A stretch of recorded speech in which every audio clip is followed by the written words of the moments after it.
Perfecto. Bueno, entonces es diseño de controladores. Y para abordar este tema vamos a hacer un repaso de todo lo que hemos visto a lo largo de este semestre, porque justamente todo lo que hicimos lo hicimos para llegar acá, para llegar a este momento. En la primera clase que tuvimos, vimos este diagrama, este mapa conceptual, donde vimos que el diseño de un sistema de control arranca con un problema, un sistema físico que tiene un problema. Un sistema físico que podemos llamar planta, que debe cumplir con ciertos requerimientos o especificaciones, es decir, debe funcionar de una determinada manera. Normalmente ese funcionar de una determinada manera está dado por tres requerimientos: el error en estado estable, el sobrepasamiento máximo y el tiempo de establecimiento. A partir de ahí nosotros empezamos a desarrollar herramientas.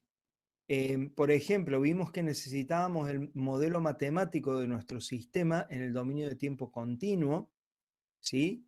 Planteado de la forma de ecuaciones diferenciales lineales. ¿Para qué? Para poder em, traer, conceptualizar, ¿no? Sacar ese sistema físico, ese sistema real y conceptualizarlo y poder ponerlo en la hoja de papel o en la computadora. A partir de ahí también vimos que las ecuaciones diferenciales, ya sabemos, son un poco complejas de manejar, por lo tanto, aplicamos una herramienta que es la transformada de Laplace para llevar ese modelo matemático en el tiempo continuo al dominio de Laplace y a partir de ahí determinar lo que se llama la función de transferencia de los sistemas, que es una relación. La función de transferencia representa la relación entre una salida con una entrada de nuestro sistema cuando las condiciones iniciales son nulas y el resto de las entradas también son nulas. En el dominio de Laplace estudiamos estabilidad, estudiamos error en estado estable, estudiamos la respuesta temporal de sistemas de primer y segundo orden y vimos cómo se relacionan las raíces de la ecuación característica, ¿sí? Los polos de la función de transferencia con la estabilidad, el error en estado estable y la respuesta temporal, sobrepasamiento y tiempo de establecimiento. Con todo esto, comenzamos, digamos, toda esta información la metimos en una única herramienta que se llama lugar de raíces. El lugar de raíces involucra todo, toda la información de la respuesta del sistema está en el lugar de raíces. ¿Mm? En el lugar de raíces, por supuesto, ya hablamos de un sistema a lazo cerrado. No tiene sentido hablar de un sistema no tiene sentido, y esto es muy importante, no tiene sentido hablar de lugar de raíces de un sistema a lazo abierto. ¿Por qué no tiene sentido? Bueno, porque el lugar de raíces nos indica cómo van variando las raíces de la ecuación característica de un sistema conforme varía un parámetro, que normalmente es una ganancia. En los sistemas a lazo abierto no varía nada. Y de última, si nosotros agregamos un amplificador, por ejemplo, a nuestra función de transferencia de lazo abierto, vamos a variar la ganancia de la salida de nuestro sistema, pero no vamos a variar los polos, no vamos a variar la ubicación de las raíces. La variación de las raíces se da solamente en sistemas a lazo cerrado. Por lo tanto, el lugar de raíces es una herramienta que usamos en sistemas a lazo cerrado. ¿Para qué? Para diseñar controladores. Ya vimos, por ejemplo, la clase pasada, cómo diseñar controladores puramente proporcionales. Ahora, en esta clase, vamos a agregar otro método de diseño. Una vez que diseñamos el controlador, la siguiente etapa es la simulación, ¿sí? La simulación que sirve para ver si efectivamente mi diseño cumple con los requerimientos del sistema. Si no los cumple, habrá que rediseñar el controlador o bien revisar las especificaciones, porque a lo mejor las especificaciones de diseño son demasiado exigentes para el sistema que tengo. Entonces hay que cambiar o la planta o suavizar los requerimientos. Finalmente, una vez que aprobamos el diseño de nuestro controlador, viene la implementación, o sea, viene la etapa de sacar el controlador, que no es ni más ni menos que otra función de transferencia, sacar el controlador de esta conceptualización que hemos hecho dentro de la computadora y llevarlo al mundo real de nuevo.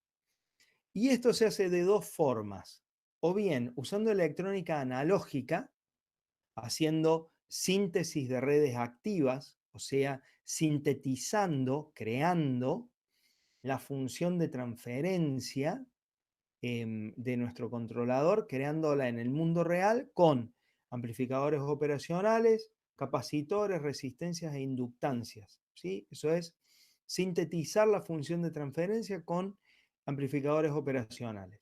Esa es una técnica. La otra es implementar la ley de control dentro de un microcontrolador o de una single board computer o un DSP. Es decir, implementar la ley de control en el dominio de tiempo discreto. En el video ese en uno de los 3 videos que les recomendé que miren, hablamos justamente de esto, de cómo se hace la implementación de la ley de control en el dominio del tiempo discreto. Particularmente de una ley de control que es sumamente popular, que es el PID. Y lo que vamos a hacer hoy es aprender una técnica de diseño de controladores muy sencilla, utilizable particularmente en controladores PID. El nombre de la técnica se llama compensación por cancelación de polos dominantes. Vamos a ver de qué se trata. Supongamos que tenemos un sistema caracterizado por una función de transferencia como la que se muestra acá, K sobre tau 1 por S más 1 por tau 2 por S más 1. Y vamos a ponerles números a eso. Por ejemplo, podemos decir que K valga 0,85, que tau 1 valga 0,1 y que tau 2 valga 0,005. Escrito de otra forma, eso es igual a 1700 sobre S más 10 por S más 200. Y a esto lo podríamos considerar, fíjense que acá hay algo, hay una particularidad, ¿no? Y es que una de las constantes de tiempo es muchísimo más grande que la otra.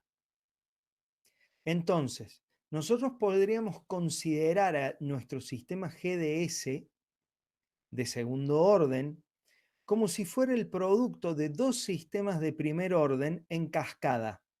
O sea, como si nuestro GDS lo hubiéramos obtenido a partir de hacer un G1 o a partir de encontrar un G1 de S en cascada con un G2,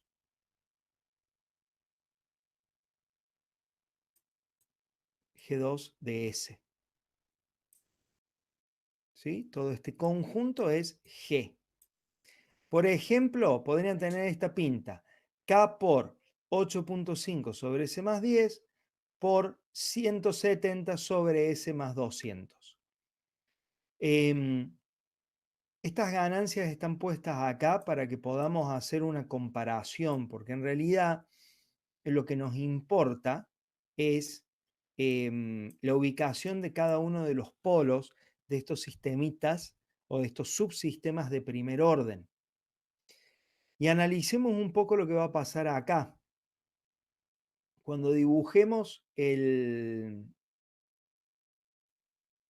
cuando dibujemos en el plano complejo, ¿sí?, el eje real y el eje imaginario,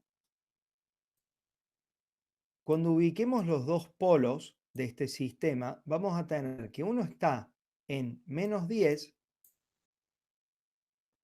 y el otro está en -200, ¿sí? Entonces, ¿qué pasa? Nosotros sabemos ya que mientras más cerca del eje imaginario estén los polos, más lenta es la respuesta temporal, ¿sí? Y acá lo que tenemos es que uno de los polos va a ser notablemente dominante en la respuesta del sistema. A ver, pensémoslo así. Si considero esta constante de tiempo, 0,1, que es la que equivale al polo en -10, el tiempo de establecimiento de esto va a ser de alrededor, o sea, el tiempo de establecimiento de esta parte de acá va a ser de alrededor de 0,4 segundos, ¿sí? Ahora, para el segundo sistema, si considero el segundo sistema con esta constante de tiempo 0,005, ¿sí?, o sea, el polo en 200, el tiempo de establecimiento va a ser de alrededor de 0,020, ¿sí? Hay un orden de magnitud entre el tiempo de establecimiento de cada uno de estos dos sistemas. ¿Qué es lo que estamos viendo acá? ¿Qué es lo que estamos viendo acá justamente? Acá tenemos, por un lado, la ubicación de los dos polos, el polo en -10 y el polo en -200, y por otro lado, la respuesta en frecuencia, perdón, la respuesta al escalón de el sistema completo, que es esta línea en azul que quedó muy fina, pero se ve ahí pegada a la línea verde. La respuesta de el sistema que tiene el polo en -10, en verde, ¿sí? Fíjense que se establece en alrededor de 0,4 segundos, como habíamos dicho. Y la respuesta del sistema que tiene el polo en -200, que se establece, como habíamos predicho, mucho más rápido, ¿sí? Este es mucho más veloz. Entonces, ¿qué es lo que vemos acá? Y que la lentitud, digamos, de nuestro sistema, o el tiempo de establecimiento, más que la lentitud, el tiempo de establecimiento de nuestro sistema está predominantemente determinado por el polo dominante. Cuando tenemos sistemas con estas características, donde hay un polo o un par de polos que son dominantes, entonces podemos aplicar la técnica que vamos a ver hoy.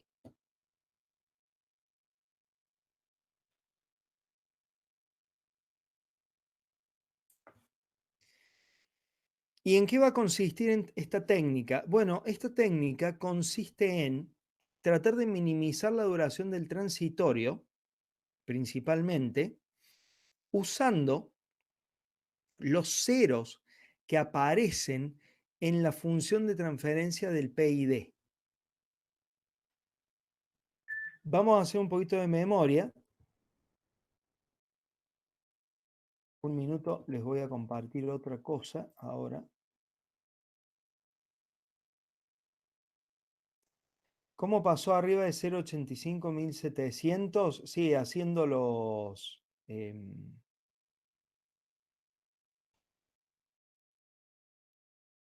dividido por 10. A ver, acá saco factor común 0,1 por 0,05, ¿sí? Para poder escribir esto, los dos denominadores, las dos constantes de tiempo, digamos, como polos. Y ese 0.1 y 0.005 pasan dividiendo al 0.85 y de ahí sale el 1700. Listo, de nada, Gastón. Vamos a recordar la función de transferencia del PID.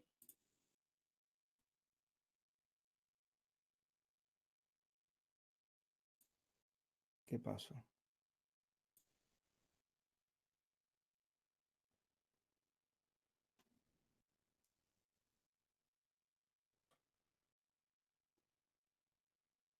A ver un segundo, me parece que se rompió el Meet.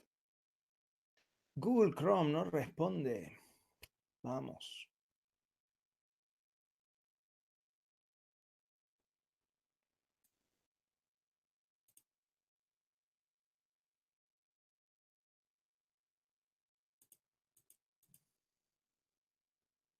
¿Ustedes están ahí todavía? Sí, profe, yo por lo menos lo estoy escuchando bien. Sí, profe, lo escuchamos bien. ¿Están? Sí, profe, ¿me escucha usted? No nos escucha.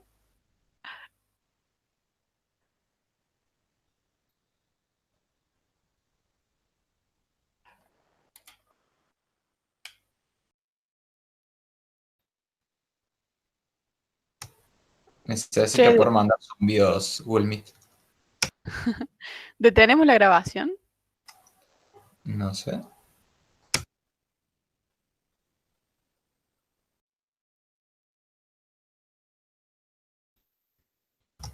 Profe, ¿nos Está escucha? muteado, profe.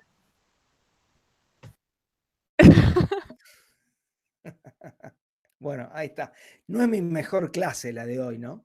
Ni a palos. Hoy, la de hoy no juega como la mejor. Che, bueno, perdón, no sé, hay dos imágenes, no sé qué pasó. Sí, puede ser que haya dos imágenes. Hay dos profes. Ajá. Bueno, vamos a sacar a este señor de acá. No, por las dudas no, lo voy a dejar ahí porque no sea cosa que rompa alguna otra cosa. Sigue grabando. Quería compartir esto, MATType, para que escribamos la función de transferencia del PID. La función de transferencia del PID era KP por el error EDP más 1 sobre TI por S, por el, perdón, esto acaba un 1 nada más, más TD por S. Y esa es la función de transferencia del PID completo. Y esto se puede escribir también de esta forma. P, ahora sacamos factor común, PI de S, y arriba queda, yo lo voy a ir acomodando ya, ¿sí? PI por TD por S al cuadrado más PI por S más 1. Es decir, una función de transferencia que tiene dos ceros. En principio ustedes la ven así, dicen tiene dos ceros y un polo. ¿Qué está pasando acá? ¿No? Porque muchas veces hemos dicho que el orden del numerador tiene que ser menor o igual al del denominador. Bueno, lo que pasa acá es que esta función de transferencia se usa para el diseño de controladores, se usa en la teoría, la verdad. En la práctica, no se aplica tan directamente, se hacen un par de modificaciones. La primera, voy a copiar esta parte.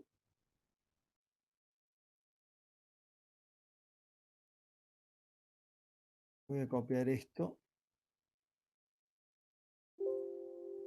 La primera es que al derivador se le agrega un polo.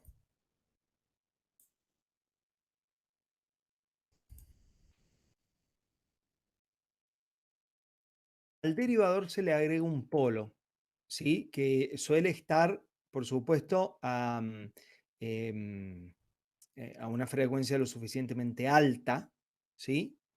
de manera tal de que llegue a un momento en el cual no amplifique de más las altas frecuencias. ¿Por qué? Porque las altas frecuencias pueden ser bastante dañinas cuando vamos a la implementación. Todo el ruido que puede tener un sensor, por ejemplo, si lo pasamos directamente por la acción derivativa, vamos a ver que aparecen unos picos y unos valles que son una locura cómo se mueven, y eso no le hace muy bien al PID. Eso nos obliga a que la acción derivativa la tengamos que mantener pequeña.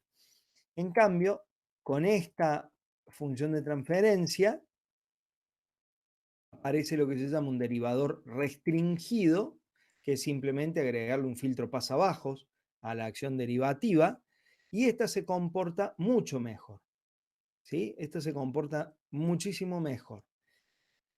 Y la otra modificación que se le suele hacer a esto es cambiar estas ganancias, meter la ganancia KP adentro de cada uno de los términos, ¿sí?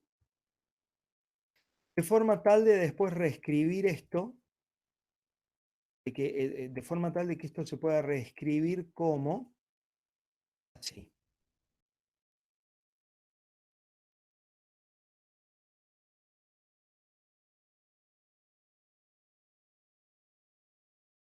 ¿Sí? Con una acción puramente proporcional, donde hay una ganancia que solo afecta a la acción proporcional, una acción integral que tiene una ganancia ahora que cuando la ganancia crece, la acción integral sube, y que cuando la ganancia se hace cero, la acción integral desaparece, y una ganancia derivativa que, bueno, esta es la que menos se ve afectada por ahí, ¿no? Con respecto a la original. Pero esta es la forma más común de implementar la ley de control PID. Es muy similar a esta, muy similar a la que tenemos acá. La que tenemos acá sirve más para el diseño, particularmente para la técnica que vamos a presentar ahora de diseño. Entonces, lo que vemos acá es que el controlador completo, el PID completo, nos proporciona dos ceros, ¿sí? Nos deja agregarle dos ceros al sistema. El PI exclusivamente es esto así, que lo podemos escribir como KP por, acá sacamos factor común TI por S, y acá arriba queda TI por S más 1, o lo que es lo mismo, KP por S más 1 sobre TI sobre S. Bueno, ahí vemos que el compensador PI nos da la posibilidad de agregarle al sistema un cero y un polo en el origen. Y el compensador PD, partiendo también de acá,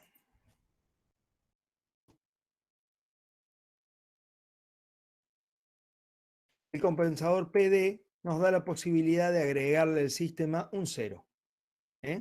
Entonces, el PD nos deja agregarle un cero, el PI un cero más un polo en el origen, el PID dos ceros, que pueden ser complejos conjugados, más un polo en el origen. ¿Por qué es importante el polo en el origen? El polo en el origen de la función de transferencia de lazo abierto. ¿Por qué es importante? Y porque el error en estado estable depende de la cantidad de polos al origen del sistema. Entonces nosotros, usando la acción integradora, podemos agregarle un polo al origen a nuestro sistema para tratar de mejorar la condición en error en estado estable.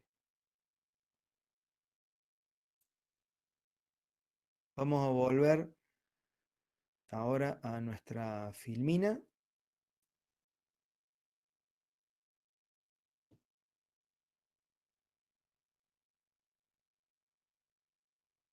Bien, estábamos por acá. Entonces, por ejemplo, si nosotros quisiéramos eliminar el error en estado estable en este sistema, ¿sí? O sea, diseñar un controlador tal que el sistema de lazo cerrado no tenga error en estado estable para una entrada escalón. Si nos fijamos en nuestra función de transferencia original, esta función de transferencia no tiene polos en el origen. Por lo tanto, al lazo cerrado,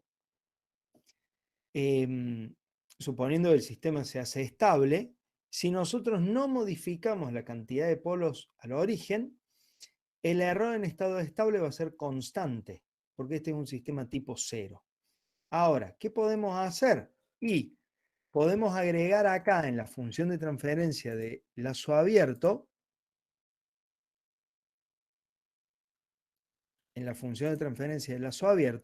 podemos agregar un compensador PI. El PI agrega un polo al origen. Por lo tanto, ahora esta función de transferencia va a ser tipo 1. Ahora pasa a ser tipo 1. Así que, para una entrada escalón, el error va a ser 0. ¿Sí? Ahí ya mejoramos la condición de error en estado estable. Ahora, ¿qué más tenemos que hacer? Bueno, tenemos que ajustar los valores de KP y de TI. Al valor de KP, el valor de KP es sencillo porque lo vamos a terminar de ajustar como si fuera un compensador puramente proporcional, como vimos en la clase pasada, usando el lugar de las raíces. El tema es TI. ¿Qué valor le vamos a dar a TI? Bueno, le vamos a dar un valor tal que cancele el polo dominante de la planta. Es decir, vamos a hacer que ese TI tenga un valor tal que pise el polo dominante. ¿Cómo hacemos eso? Bueno, escribimos la función de transferencia de lazo abierto, es decir, el producto del compensador por la función de transferencia de la planta. Esto es Kp por S más 1 sobre Ti sobre S por 1700 sobre S más 10 por S más 200. Para que este término de acá cancele, para que este 0 cancele este polo, entonces 1 sobre Ti tiene que valer 10. 1 sobre Ti tiene que valer 10.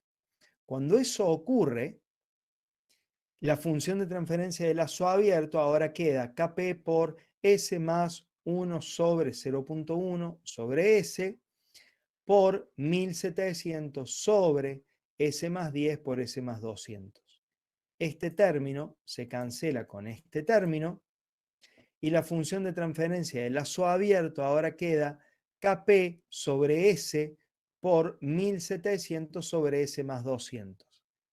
Donde lo interesante acá es que en esta nueva función de transferencia de lazo abierto hay un único parámetro para ajustar que es justamente la ganancia del compensador.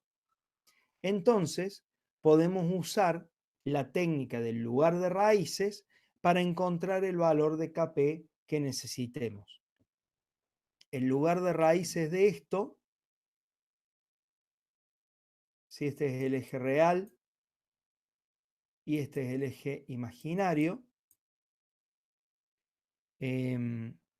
originalmente los polos de lazo abierto estaban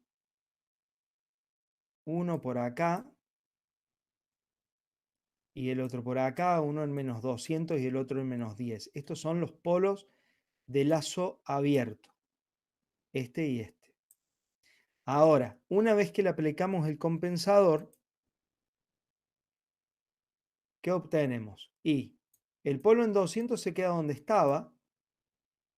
Ahora aparece un polo en el origen, un 0 arriba de este polo de acá, por lo tanto se cancelan, y el lugar de raíces ahora que va a ser una cosa así. ¿Mm? Se va a dividir en este caso en menos 100. Entonces, con esta idea ahora nosotros le podemos dar a Kp el valor para que el sistema de lazo cerrado tenga respuesta críticamente amortiguada, sobreamortiguada o subamortiguada, por ejemplo. ¿Mm? ¿Qué es lo que vemos en esta filmina? ¿Sí? El polo dominante cancelado por el 0 acá, el polo en menos 200, el polo en el origen, y luego, si queremos que el sistema sea críticamente amortiguado, elegimos la ganancia Kp de tal forma que las raíces de la ecuación característica del sistema de lazo cerrado sean reales e iguales, con una ganancia de 5,88, o si no, podemos elegir un sobrepasamiento del 4%, ¿sí? Con lo cual, para ubicar las raíces de la ecuación característica del sistema de lazo cerrado en este punto, la ganancia debería valer 11,8. Normalmente lo que uno gana, permitiendo un poco de sobrepasamiento, es mejorar el tiempo de establecimiento. Eso es lo que estamos buscando. ¿Por qué? Porque al permitir un poco de sobrepasamiento, le soltamos un poco más la rienda al sistema, le soltamos un poco la rienda al sistema durante el transitorio. Pero de cualquier forma hay que simular, ¿sí? Siempre hay que simular. Acá tenemos justamente las respuestas del sistema a lazo abierto y los dos sistemas a lazo cerrado con las dos ganancias. Yo les quiero aclarar algo. A mí hacer esto no me gusta mucho. No me gusta poner en el mismo gráfico la respuesta del sistema a lazo abierto que a lazo cerrado. ¿Por qué? Porque los escalones en ambos casos son diferentes. En este caso, cuando el sistema está trabajando a lazo cerrado, el escalón es la referencia, es el valor al cual yo quiero llegar, y la unidad de medida de esta señal de entrada es igual a la unidad de medida de la salida. Ahora, cuando el sistema trabaja a lazo abierto, eso no tiene por qué darse, ¿sí? La entrada puede ser una magnitud física diferente de la salida. Entonces acá estamos graficando cosas que, bueno, estamos metiendo en el mismo gráfico cosas que no deberían estar en el mismo gráfico, ¿sí? Pero bueno, ya está. Comparemos nomás. ¿Qué tenemos acá? Entonces, la respuesta temporal del sistema de lazo abierto, como recordamos, con un tiempo de establecimiento de alrededor de 0,4 segundos.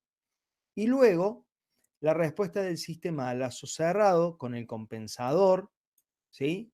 Con el compensador PI, donde ajustamos el TI para que cancele el polo dominante, justamente, con dos ganancias distintas.